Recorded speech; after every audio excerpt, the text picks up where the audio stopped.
You know, when you think about a country's history, it's easy to get lost in dates and big events, but sometimes the best way to understand the story of a nation is to look at the story of a single person. And that's exactly what we're going to do. We're pulling one incredible life story from a book that covers 200 years of Singapore's history. So, the story we're diving into today comes from this landmark publication called Singapore Tamils 200. The whole idea was to spotlight 200 amazing individuals over 2 whole centuries. We're going to focus on just one of those lives, and you'll see how it tells a much, much bigger story. Okay, first things first, it's really important to know where this story comes from, because the book itself, well, it's a piece of history. Right, so this wasn't just some book that popped up out of nowhere. No way. This was a huge project by the Singapore Tamil Youth Club, and they did it to mark Singapore's bicentennial. It was all about looking back to really get a handle on how the present day came to be. And their goal, wow, it was ambitious. They wanted to profile 200 people who made a real difference in Singapore's development all the way from 1819 to 2019. So from that amazing collection, we're going to zoom right in on one story that really stands out. So let's get to our main subject. Let's meet the man himself and see how his life tells the story of an era. He had this incredible nickname, the Grand Old Man of Scots. I mean, what a title, right? So who was he and how on earth did he earn a name like that? His name was Rajabali Jumabhoy, and he was a massive figure in Singapore's business world. He was the head of a family that's been in business for 4 generations.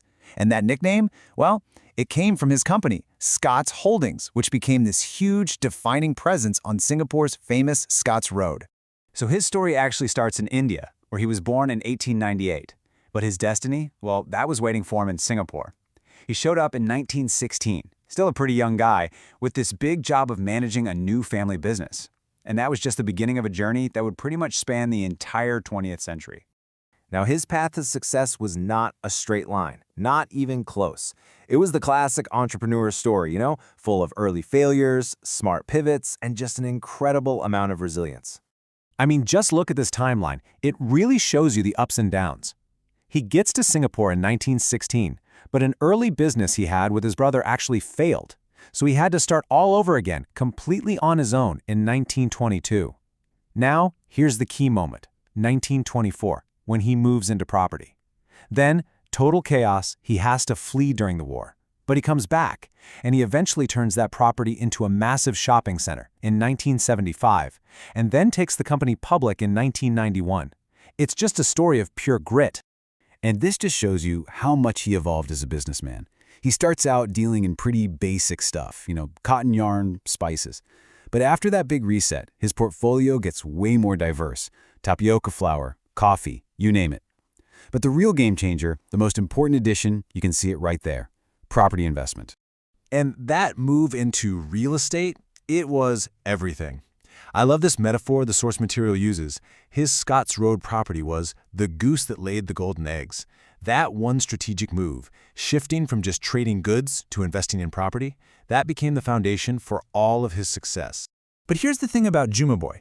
His story isn't just about building a business empire, not at all. His impact on Singapore was so much bigger than that, reaching deep into civic life and even politics. Just take a look at this list. The man was a pillar of the Indian community, helping start huge organizations like the Indian Association and the Indian Chamber of Commerce. But he didn't stop there. He actually went into public office, serving on councils, and even won an election as an independent. He wasn't just building a company, he was helping to build a community. And if you need one number to really get the scale of his commitment, here it is, 27.